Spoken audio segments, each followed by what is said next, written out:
Selamat datang dan selamat belajar logika. Pada saat ini kita akan belajar 3 hal.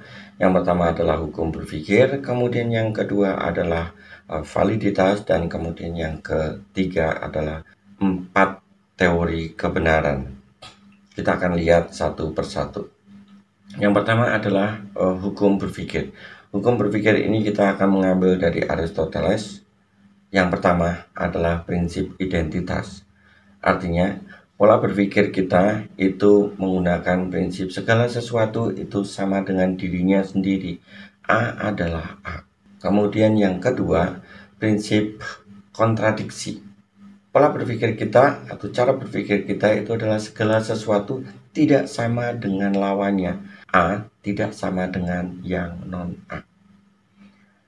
Dan yang ketiga, prinsip pengecualian kemungkinan yang ketiga.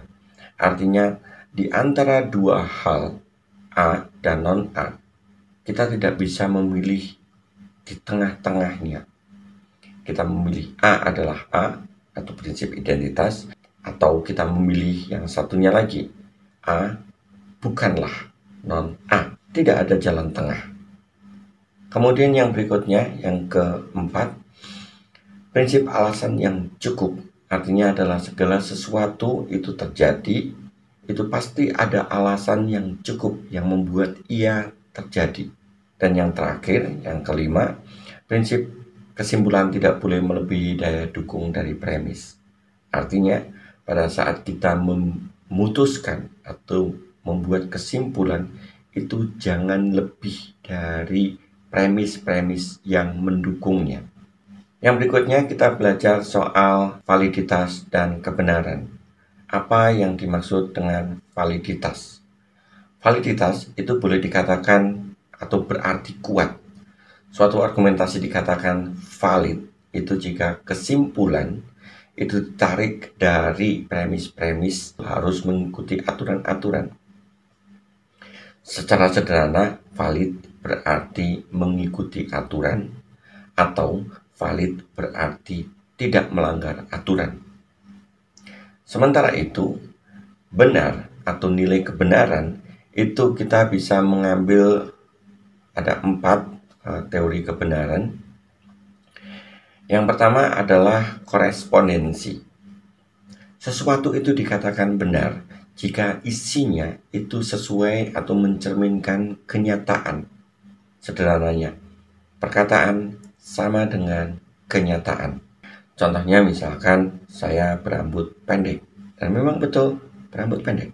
Yang kedua adalah teori koherensi. Benar berarti adalah kesesuaian antara pernyataan yang satu dengan pernyataan yang lain yang sudah diterima sebagai benar.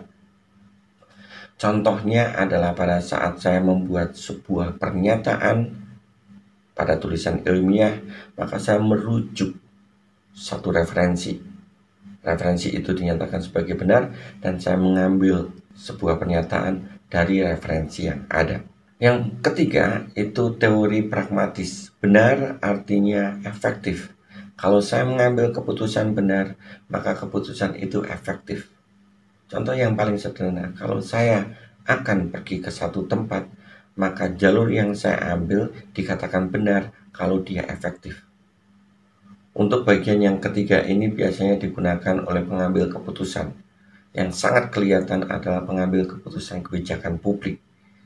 Mereka mengambil keputusan dengan benar, itu jika keputusan itu efektif dan berdaya guna. Dan yang keempat adalah teori intersubjektif. Artinya, benar artinya kesesuaian antara konsensus para ahli. Contoh yang sederhana adalah bumi itu bulat atau bulat telur. Apakah kita sudah pernah melihat? Tidak. Itu berdasarkan observasi dari para ahli. Inilah 4 teori kebenaran. Dan biasanya di dalam logika itu akan menggunakan teori korespondensi. Artinya sebuah pernyataan dikatakan benar jika ia sesuai dengan kenyataan. Singkatnya, di dalam pembahasan logika, kalau kita bicara soal benar, itu berarti sesuai dengan kenyataan.